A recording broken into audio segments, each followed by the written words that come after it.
Hello and welcome to the United Stand. That was a canal boat behind me, for those who don't know what that is, and now I'm going under a bridge for those who don't know what that is. But it's Manchester United versus Barcelona. It's our last game in the US tour, which is both sad and, I suppose, encouraging in a way, because we're clearly not going to get any transfer business done whilst we're in America. But I just want to say quickly before I talk about the Barcelona game, how enjoyable the event has been. Obviously getting up at 3 AM every morning is a challenge that most global Manchester United fans will be aware about during the season, so it's nice for us to get that little glimpse of that. But also the US tour is one that I enjoy it, and I think we've got so many American fans, and I think that the one thing I wanted to say as well was that I'm really happy and proud of the way that Manchester United do treat this tour.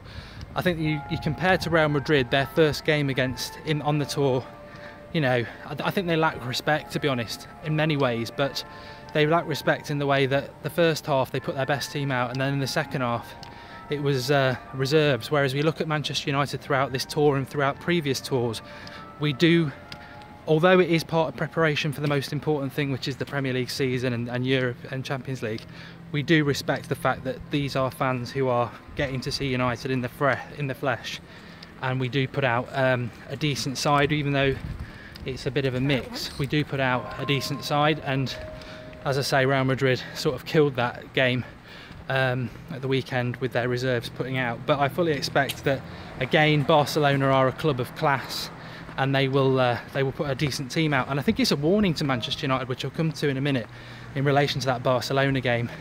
But just to talk about a couple of other things. So I've not been to this part of the canal for a while. It's nice. You're going to see it in a minute. How very exciting. So yeah, Barcelona tomorrow. Then we'll be back from the US tour. Then we've got Norway Sunday night, Sampdoria in Dublin on a week tomorrow. So things are ticking along nicely. I know there are concerns about transfers. I know that there are concerns about the way that we're playing. That's to be expected, to be honest. But I am rather comfortable with the way things are developing. We do need to get some players in, and I don't expect those players to be coming in while we're on tour. I just wanted to mention Lindelof. I find it quite funny how Lindelof is even a discussion point at this point as to whether he's going to be a flop or anything. I don't know how you lot feel, but I find it quite insulting. I was very happy that we signed Lindelof, and I based that on having seen him play a few games and knowing what his pedigree is. And Jose Mourinho is not stupid, especially when it comes to centre-backs. He's spot on. So for people to actually be having a debate about whether Lindelof's a flop, whether we should have signed anybody else because of 4 meaningless US tour games, and I say that with the utmost respect because I thoroughly enjoy the tour, but effectively from a Mourinho and Manchester United point of view, it really is about building up match fitness and you know, trying things out. So yeah, Lindelof was late in the tackle. Yeah, he's not been that sharp, but I'm old enough to remember Vidic, I'm old enough to remember Evra, and they started off very badly and they went on to become 2 of the best defenders we've ever had. It's way too early to disrespect Lindelof, and I think the vast majority of people who are disrespecting or questioning him are questioning him based on 4 pre-season games. They clearly haven't watched him or seen him elsewhere, whether it's for Sweden or Benfica, and trust me, I think he'll be a very, very good defender for Manchester United. So that's what I wanted to say about that. How will we line up against Barcelona? Well, the one positive I have to take, and it's surely going to be the truth, is that Fellaini won't play because he played 90 minutes against Real Madrid. I would love to see Pereira getting more than 45 minutes. I think that would be good for us. And Barcelona certainly won't take it lightly. They do have Messi, they do have Neymar, they do have Suarez, they do have the vast majority of their decent players. So I'd expect that to be a challenge for us, and I think they'll split it over. I don't think they'll play like Real Madrid, reserves in the second half. So on paper, I would say the way we're playing at the moment isn't that well. So I would expect Barcelona to give us a good game, which is exactly what we want. If we were to turn around like that, which I just have, if we were to come away from this tour with a pounding at the hands of Barcelona, it might just be a stark reminder, Game of Thrones reference there, a stark reminder of how we need to sign players. I don't know whether people have picked up on this. It was on our Twitter account this morning. Chelsea have signed 3 players and effectively may spend another 200 million. Manchester City have spent ridiculous amounts of money, and they'll spend more. I suspect Alexis Sanchez will go there. It's all right coming out with, well, you know, you don't need to spend money to be successful. And I think how ironic would it be if we didn't spend much money but won the title with the likes of Pereira, Fosu Mensah, Twansibi, Rashford from our youth setup, when Pep has basically been a checkbook manager. But the chances of that happening are quite slim, effectively enhanced slimness when you look at Mourinho doesn't tend to use the youth. The reality is Mourinho, if he's given money, he'll spend it. He's done it all his career and he's very good at spending it.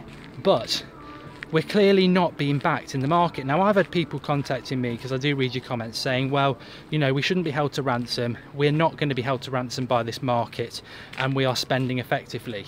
Roughly translated to me, that means that the Glazers are not giving our manager the money.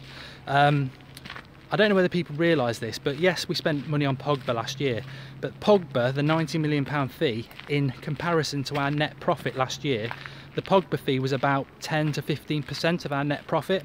When we signed Ferdinand and Rooney, you know, 15 years ago, was it now? Those signings were around 50% of our net profit. So there's a little hint for you as to, yes, we might spend 90 million on a player, but it's a very small proportion of our profit.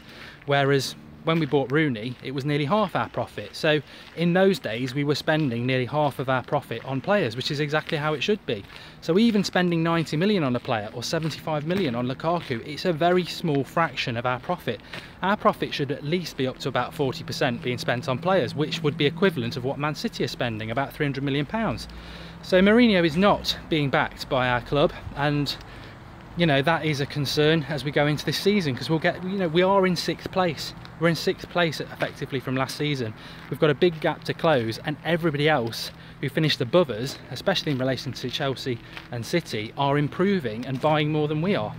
Now, of course, it's not about being a checkbook manager. That doesn't guarantee your success. And as somebody said on the Skype show last night, buying a load of players is not necessarily a brilliant idea, because it could leave you with a team of strangers. And I think Mourinho is building a good set of morale and unity at Manchester United, which is fantastic. But we are a couple of players short. Who those players will be, I don't know. Perisic, I'd like to get Perisic just to have somebody to complement what we've got on the wing, which isn't a hell of a lot. But I'm looking forward to this game tomorrow.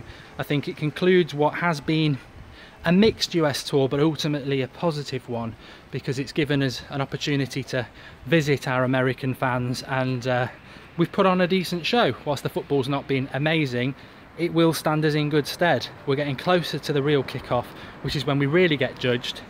And I think the fantastic thing we have with Mourinho is he boxes very cleverly. I think Sir Alex Ferguson, you know, he wasn't necessarily backed in the market, but he was successful. And the way he would always keep quiet and back the Glazers. I think Mourinho backs the Glazers and Woodward, but does it in a very subtle way by saying, you know, I'm not being backed, with those comments about how, you know, Everton are having a fantastic transfer window, so are West Ham. He's basically saying, look, Everton and West Ham are being backed in the market by their owners.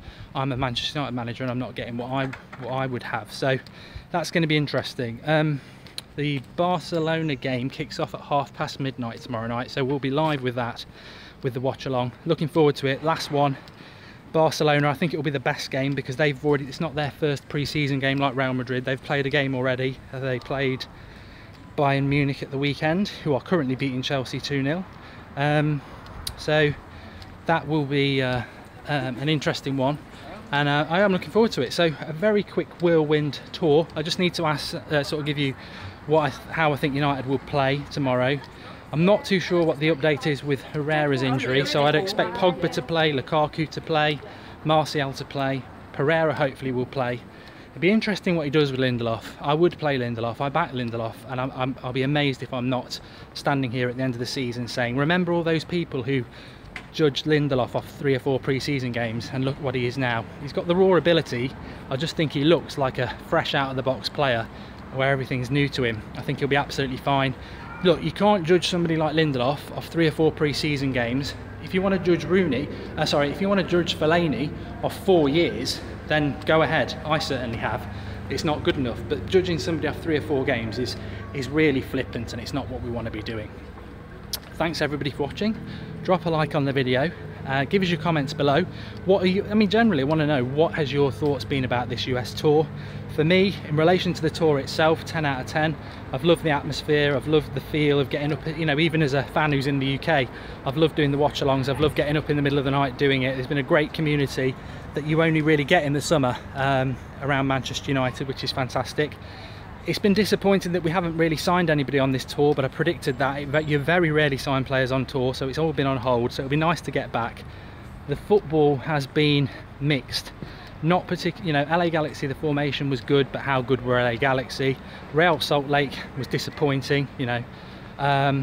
Manchester City, the first half very good, second half was a bit of a non-entity, and then the Real Madrid game at times was pretty boring.